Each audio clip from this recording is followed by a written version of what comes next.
Doctor बाबा साहब अंबेडकर के संविधान को हर दिन कुचलने वाली ये सरकार देश के मुसलमानों से नफरत में इतनी अंधी हो गई है कि खुलेआम देश की संसद में देश सरकार के माइनॉरिटी मिनिस्टर साहब और होम मिनिस्टर साहब झूठ बोलते हैं और देश को गुमराह करते हैं। झूठ शब्द असत्य बोलते हैं। सरकार ने इस बिल का नाम उम्मीद रखा है। मंत्री जी कल से इसे देश के मुसलमानों के लिए नई उम्मीद बता रहे हैं। नहीं मंत्री जी, न तो यह बिल मुसलमानों के लिए नई उम्मीद है और न ही उम्मीद की नई किरण। सभापति महोदय, भाजपा ने पूरे देश में वक्फ के नाम पर कई सारे झूठ फैलाए हैं। आइए आज उनकी सच्चाई पर बात करते हैं। वक्फ ट्रिब्यूनल को ऐसे बताया जाता है जैसे वक्फ ट्रिब्यूनल कोई मजहबी खाप पंचायत हो। सभापति महोदय, जबकि सच्चाई यह है कि वक्फ ट्रिब्यूनल भी तो सरकारी न्यायिक विभाग है जिसमें सरकार द्वारा नियुक्त जज होते हैं, जिसमें प्रशासनिक अधिकारी होते हैं, कहीं ऊपर से थोड़ी आ गए। सभापति महोदय, देश के गृह मंत्री जी ने इसी सदन में कहा कि वक्फ ट्रिब्यूनल के फैसले के खिलाफ कोई कोर्ट नहीं जा सकता, जबकि सच यह है कि वक्फ एक्ट 1995 की धारा 83(9) के तहत हाई कोर्ट वक्फ ट्रिब्यूनल के फैसले की न सिर्फ समीक्षा कर सकता है बल्कि उसे बदल भी सकता है। सच तो यह है कि वक्फ बोर्ड खुद अपनी जमीनों के लिए कई सारी कोर्ट में मुकदमे लड़ रहा है। सभापति महोदय, दिल्ली की जिन 123 संपत्तियों को लेकर कल माइनॉरिटी मिनिस्टर, होम मिनिस्टर साहब और अभी आदरणीय नेता सदन बात कर रहे थे, आइए उनकी सच्चाइयों पे भी बात करते हैं।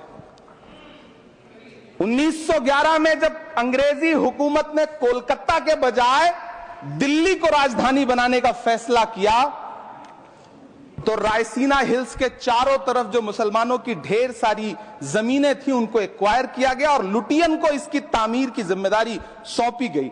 सेंट्रल विस्टा की तरह लुटियन जोन का मेगा प्लान तैयार हुआ, लेकिन उस वक्त के मुसलमानों ने उस वक्त की अंग्रेजी हुकूमत से अपनी इबादत गाहों को बचाने के लिए लड़ाई लड़ी। मामला ब्रिटिश गवर्नमेंट तक पहुंचा। तब यह तय हुआ कि वो जो धार्मिक स्थल हैं उन्हें जस का तस रहने दिया जाएगा। इंडिया गेट के बगल वाली मस्जिद हो, जाप्तागंज, सुनहरी बाग मस्जिद हो, पार्लियामेंट रोड वाली मस्जिद हो, ऐसी 123 संपत्तियों के मैनेजमेंट के लिए 1913 में मुसलमान वक्फ वैलिडेशन एक्ट बना और उसके बाद एक नया शहर बसाया गया जिसे लुटियंस जोन का नाम दिया गया। फिर 1943-45 के बीच एक और समझौता हुआ आजादी से पहले। उसके तहत काफी सारी वक्फ जायदादों को सुन्नी मजलिस औकाफ बनाकर उसके अंडर किया गया ताकि उसकी देखरेख की जा सके। गृह मंत्री जी 2 दिन से सदन में जो बात कह रहे हैं वो दरअसल 123 संपत्तियां उसी सुन्नी मजलिस औकाफ के तहत आती है। सभापति महोदय, आजाद भारत आजाद हुआ। आजादी के बाद भारत में 1954 में वक्फ एक्ट लागू हुआ, जिसकी धारा 9 के तहत 1964 में केंद्रीय वक्फ काउंसिल का गठन हुआ। दिल्ली की वही 123 प्रॉपर्टीज को 1970 में सर्वे गजट करके गजट नोटिफाई किया गया। इसके निपटारे के लिए पूर्व प्रधानमंत्री इंदिरा जी के द्वारा 1974 में एक बर्नी कमेटी बनाई गई। बर्नी कमेटी ने 1976 में इन 123 संपत्तियों को दिल्ली वक्फ बोर्ड की संपत्ति होने की रिपोर्ट सौंपी। उस रिपोर्ट के आधार पर 1984 में कांग्रेस सरकार ने उन 123 प्रॉपर्टीज को दिल्ली वक्फ बोर्ड को सौंपने का फैसला किया, जिसके खिलाफ विश्व हिंदू परिषद कोर्ट गई। मामला 2011 तक पेंडिंग रहा। फिर 2011 में कोर्ट ने सरकार को आदेशित किया कि इसका निपटारा करो। तब 2013 में तत्कालीन यूपीए सरकार ने दिल्ली की उन्हीं 123 जायदादों को बर्नी कमेटी की सिफारिशों के मुताबिक वक्फ बोर्ड के हवाले किया। यही वो प्रॉपर्टीज हैं जिनके नाम से गृहमंत्री जी कल से कांग्रेस को कोस रहे हैं। फिर आई 2014 में भाजपा की सरकार, जो तब से इन जमीनों को हड़पने की साजिश कर रही है। जिस बिल को मुसलमानों के हुकूक की हिफाजत करने वाला बिल बताया जा रहा है, उसी को पेश करने के लिए और उस पर बात करने के लिए लोकसभा में भाजपा सरकार के पास एक भी मुस्लिम सांसद नहीं है। जिस वक्त मैं लोकसभा कह रहा हूं, सुना करिए, जिस वक्फ बिल को मुस्लिम महिलाओं को हक दिलाने वाला बताया जा रहा है, उसे संसद में पेश करने वाली पार्टी के पास न तो राज्यसभा में, न लोकसभा में, न देश की किसी विधानसभा में एक भी मुस्लिम महिला सदस्य नहीं। कल किरण रिजिजू जी कह रहे थे कि रेलवे की जमीनें देश की जमीनें हैं, डिफेंस की जमीनें देश की जमीनें हैं। हां मंत्री जी हैं, बिल्कुल हैं। ये जो वक्फ की जमीनें हैं, ये हमारे पुरखों ने धार्मिक कामों के लिए डोनेट किया है, तो हम भी तो इसी देश के नागरिक हैं, हम भी तो इसी देश के बेटे हैं, तो वक्फ की जमीनें भी तो इसी देश की जमीनें हैं। उनको पराया क्यों बोलते हैं आप? सभापति महोदय, अशफाकुल्लाह खान जब फैजाबाद की जेल में फांसी के फंदे पर झूल रहे थे, तो इसी देश की जमीन के लिए झूल रहे थे ना।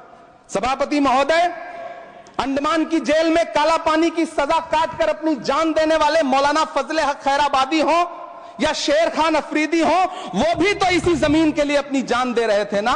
सभापति महोदय, पाकिस्तान के खिलाफ लड़ते हुए अपनी जान देने वाले महावीर चक्र विजेता ब्रिगेडियर उस्मान हो या पाकिस्तान के पैटर्न टैंक उड़ाने वाला परमवीर चक्र विजेता वीर अब्दुल हमीद हो, वो भी तो इसी जमीन के लिए अपनी जान दे रहा था ना। और मंत्री जी, मैं इस सदन में अलल ऐलान ये कहता हूं कि जब भी इस देश की जमीन को लहू की जरूरत होगी, आपसे 2 कदम आगे इमरान खड़ा मिलेगा, ये मैं आपसे यकीन दिलाते हुए कह रहा हूं। सभापति महोदय, मैं सरकार से कहना चाहता हूं, हमसे हमारी इबादत गाहें तो मत छीनिए ना, हमारे घरों पे बुलडोजर तो मत चलाइए ना, हमारी कब्रों में तो हमें सुकून से सोने दीजिए ना। सभापति महोदय, माइनॉरिटी मिनिस्ट्री का बजट कट करके, मुस्लिम बच्चों की स्कॉलरशिप बंद करके अब सरकार कह रही है कि हम वक्फ की आमदनी से गरीब मुसलमानों का भला करेंगे। गुजरात की बेटी बिल्किस के बलात्कारियों की रिहाई के बाद उन्हें माला पहनाने वाली लोगों के नेता ये कह रहे हैं कि यह बिल मुस्लिम महिलाओं को उनका हक दिलाएगा। धन्यवाद मोदी जी, क्या बढ़िया सौगातें मोदी दे रहे हैं आप। पहले हमें गुजराते मोदी दिया, आप सौगातें मोदी दे रहे हैं। लेकिन यह सरकार इतना याद रखे कि इसी ठसक के साथ देश की संसद में सीए का कानून भी लाया गया था और कहा गया था बड़े बड़े भाषण देकर के कि पड़ोसी देशों से हिंदू भाइयों को ला करके यहां नागरिकता दी जाएगी। लेकिन मैं आपके संज्ञान में लाता हूं सर कि पिछले इतने दिनों में इनसे नागरिकता लेने के लिए 2000 व्यक्ति भी नहीं आए, जबकि इसके उलट इन्हीं की सरकार में पिछले 10 साल में 15 लाख से ज्यादा भारतीयों ने भारत की नागरिकता छोड़ करके दूसरे देश में जाकर के बस गए। यह हुआ उस कानून का अंजाम। सभापति महोदय, इसी तरह की जिद के साथ किसानों के खिलाफ भी कानून लाए गए थे। जिस तरह आज वक्फ के फायदे गिनाए जा रहे हैं, उसी तरह से किसानों को भी कृषि कानूनों के फायदे गिनाए गए थे। लेकिन अंजाम क्या हुआ? 700 किसानों की शहादत लेने के बाद सरकार को अन्नदाता किसानों के सामने घुटने टेकने पड़े और कृषि कानून वापस लेने पड़े। जिल्ले इलाही, जमहूरियत जो है वो नफरत और ठसक से नहीं चलती है, अकड़ से नहीं चलती है, उसमें सबकी हिस्सेदारी जरूरी है। कल देश के माइनॉरिटी मिनिस्टर ने लोकसभा में खड़े होकर एक शेर सुनाया था कि मुझसे कोई बदगुमान न हो, तो मैं उन्हें एक शेर सुनाना चाहता हूं कि मैं आज जद पे हूं तो इतना खुशगुमान न हो, मैं आज जद पे हूं तो इतना खुशगुमान न हो, चराग सबके बुझेंगे हवा किसी की नहीं। नीतीश कुमार जी हो, चंद्रबाबू नायडू जी हो, चिराग पासवान जी हो, जयंत चौधरी जी हो, देवे गौड़ा जी हो, जीतन राम मांझी जी हो, सबको समझना पड़ेगा कि जब जंगल में आग लगती है तो न वो बरगद बचते हैं जो हवा को आंधी में तब्दील करते हैं, न वो बांस बचते हैं जो आपसी रगड़ से चिंगारी पैदा करते हैं। सभापति महोदय, जब देश को मनमोहन सिंह साहब जैसा काबिल प्रधानमंत्री मिलता है तो देश को आरटीआई जैसा एक्ट मिलता है। सेज जैसा एक्ट मिलता है, मनरेगा जैसा एक्ट मिलता है, लिबरलाइजेशन मिलता है, राइट टू एजुकेशन मिलता है, नेशनल फूड सिक्योरिटी एक्ट मिलता है, लेकिन जब देश को सौगातें मोदी मिलती है तो क्या मिलता है? सीए मिलता है, फॉर्म्स लॉ मिलता है, आर्टिकल 370 मिलता है, इलेक्टोरल बॉन्ड जैसा एक्ट मिलता है और वक्फ अमेंडमेंट एक्ट जैसे बिल देश को मिलते हैं। मुझे तो अपने हमवतन भाइयों से पूछना है कि आपको अपने बच्चों की तरक्की, खुशहाली और नौकरी की दरकार है या फिर मुसलमानों की दान की गई जमीनों को लूटकर धन्ना सेठों को देने की साजिश करने वाले कानून की? सभापति महोदय, यह सरकार रात के 3 बजे तक पूरे देश को जगा करके संसद में अपने ही नागरिकों को नीचा दिखाने के लिए वक्फ बिल ला रही थी, तो उधर रात के 1:30 बजे अमेरिका हम पर 26% टैरिफ लगा रहा था। सरकार की प्राथमिकताएं देश को पता।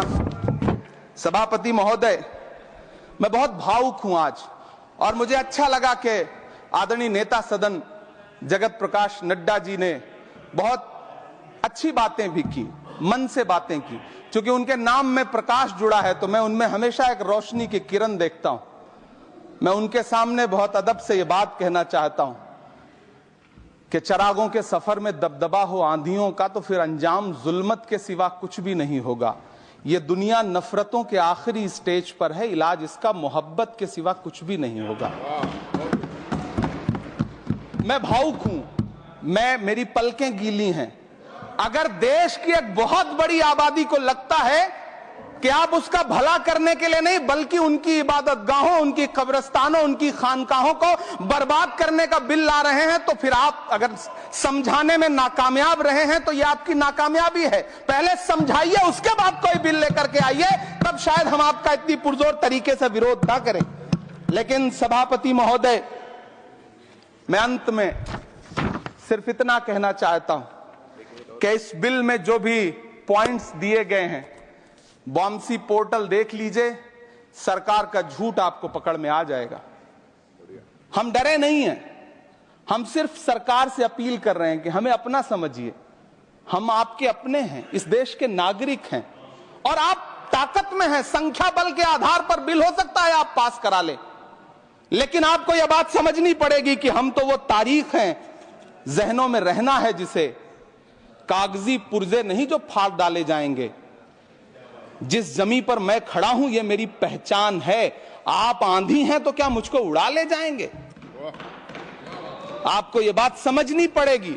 आपको अगर इतना विपक्ष की तरफ से पहले जेपीसी में इतने सारे पॉइंट्स आए और उसके बाद कल से लोकसभा में और राज्यसभा में सुझाव आप सुनने को तैयार नहीं है, लोगों की शंका को दूर करने के बारे में आप बिल्कुल सोच नहीं रहे, बस आप कह रहे हैं यह बिल उम्मीद की नई किरण है। नहीं साहब, इसे भले किरण जी लेके आए हैं, लेकिन ये उम्मीद की नहीं बल्कि नाउम्मीदी की किरण है। और इस देश की एक बहुत बड़ी आबादी इस बात से खदशे में है, शक में है कि आप सीधे उनकी जमीनों को लूट करके धन्ना सेठों को बेचना चाहते हैं। मेरी अब भी आपसे अपील है कि इस बिल को वापस लीजिए। यह बिल कहीं से आपके अपने नागरिकों के लिए अच्छा नहीं है। यह बिल सिर्फ इस देश के मुसलमानों को नीचा दिखाने का और अपने एक ऐसे मतदाता वर्ग को खुश करने का बिल है जिनको इस बिल के पास हो जाने से कुछ मिलेगा भी नहीं, लेकिन आप एक नैरेटिव देना चाहते हैं, एक मैसेज देना चाहते हैं।